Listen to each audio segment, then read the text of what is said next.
August 15th, 1976, Flight 232 takes off from Quito, Ecuador. It's a short domestic flight, just an hour to the city of Cuenca. But minutes after departure, it vanishes. No radio call, no distress signal, no sign of wreckage. For 26 years, families are left without answers. Then, high on the frozen slopes of Mount Chimborazo, Ecuador's tallest peak, the wreckage is found. But something doesn't add up, because the crash site had been discovered years earlier. The real mystery isn't just what happened to Flight 232, it's who already knew, and why they stayed silent.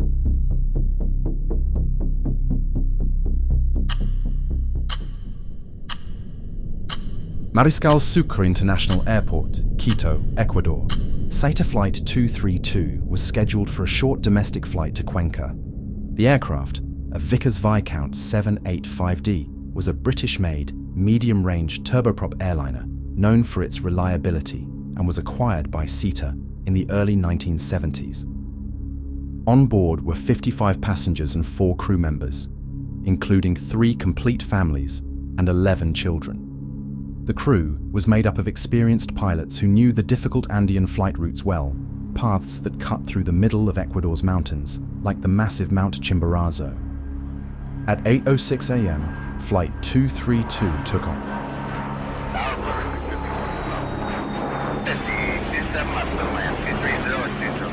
At 8:27 a.m., pilot Marcelo Alemán radioed into air traffic control, reporting that the aircraft was passing over the town of Ambato, 60 miles southeast of Quito, at an altitude of 18,000 feet. Everything appeared normal. It was not. That was the last transmission ever received from Flight 232.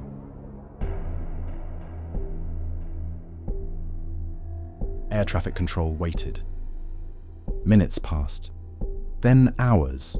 Still no contact. By midday, following protocol, emergency search operations began. Search planes began crisscrossing the route. Helicopters hovered over the Chimborazo mountain range.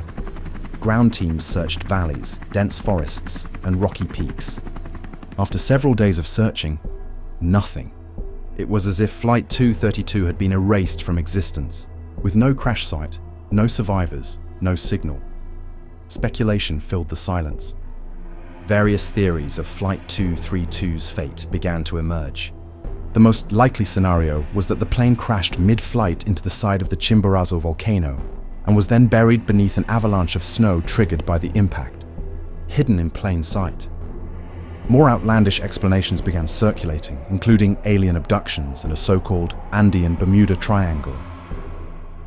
Another theory pointed to a possible hijacking, especially since a SAETA plane had been hijacked under similar circumstances just 5 years earlier.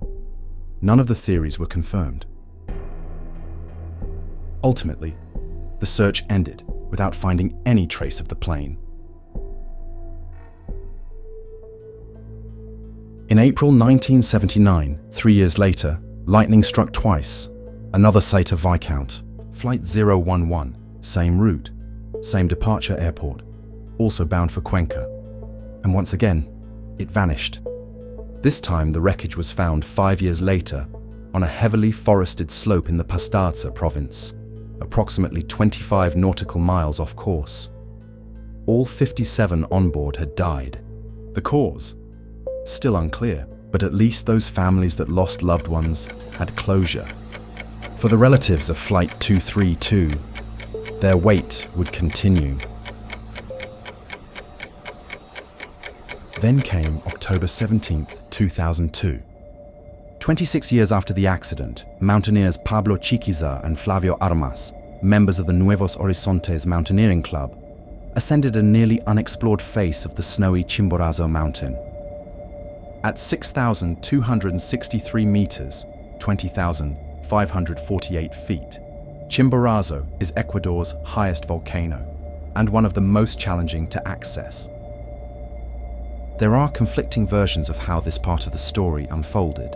Some sources claim that the mountaineers set out to identify and mark the precise location of the crash site after hearing about it from fellow climber Miguel Cazar, who had reportedly come across the wreckage during a previous ascent.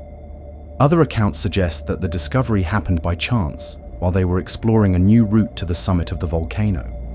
Regardless of which version is accurate, what matters is this: the wreckage was found. Chiquiza and Armas were hiking up the northeast side of the mountain. On the second day, they discovered the wreckage on the eastern face of Mount Chimborazo in the Garcia Moreno Glacier, partially buried in ice. Among the wreckage, they found frozen luggage, a bundle of the El Comercio newspaper from Quito, dated Sunday, August 15th, 1976. Clear evidence confirming the identity of the lost aircraft, and human remains, some of whom were still strapped to their seats, preserved in the ice. Amazed by the discovery, they collected samples of the cans and newspapers, which, despite 26 years having passed, remained legible. On the third day, they began their descent down the mountain, proof in hand.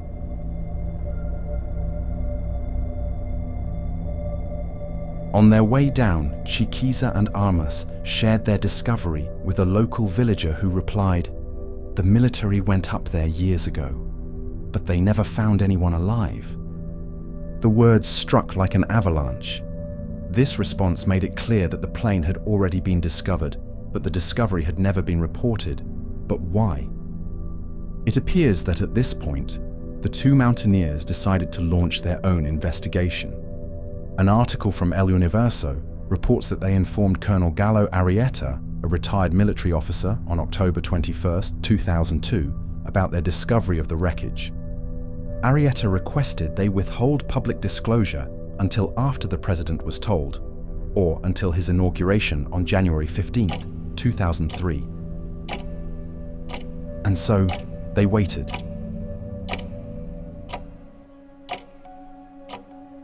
Time passed. The climbers grew frustrated. On December 23rd of that same year, Chiquiza and Armas decided to return to Mount Chimborazo, this time with a focused mission: to uncover personal items or aircraft identifiers that could verify the plane's identity. They hoped that with concrete evidence in hand, someone, somewhere, would finally make the discovery official. Despite the area being blanketed in snow, they ultimately discovered the identification document of one of the passengers. They handed these over to Arrieta, trusting he would act. But again, nothing. According to them, Arrieta dragged his feet on the matter. He said he was waiting for the right moment, again.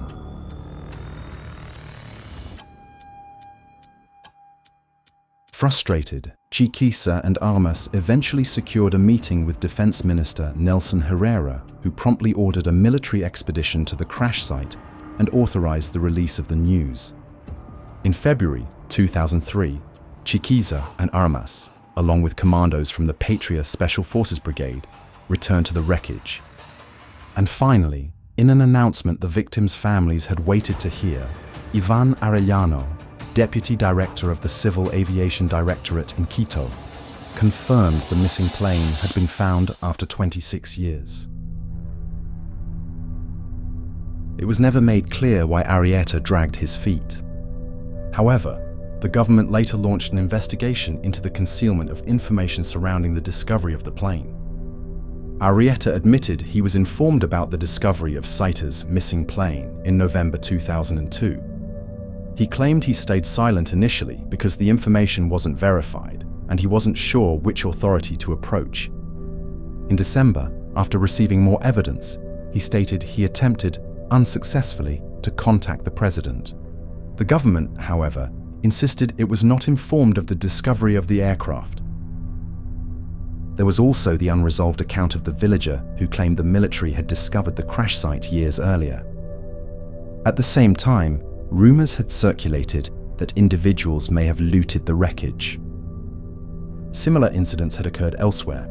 For instance, in 1991, the crash site of an Austrian airliner in Thailand was looted by villagers, complicating investigative efforts.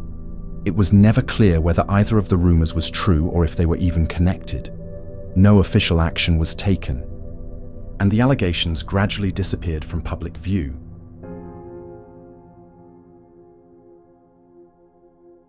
When news of the plane's discovery was announced, the families of the victims expressed a sense of relief. After 26 years, they finally had certainty about the plane's fate. However, given the extreme difficulty of recovering the bodies, both the military and the mountaineers recommended that the crash site be declared a sacred place. And so it was. The remains of SAETA Flight 232 and its 59 passengers still rest there to this day.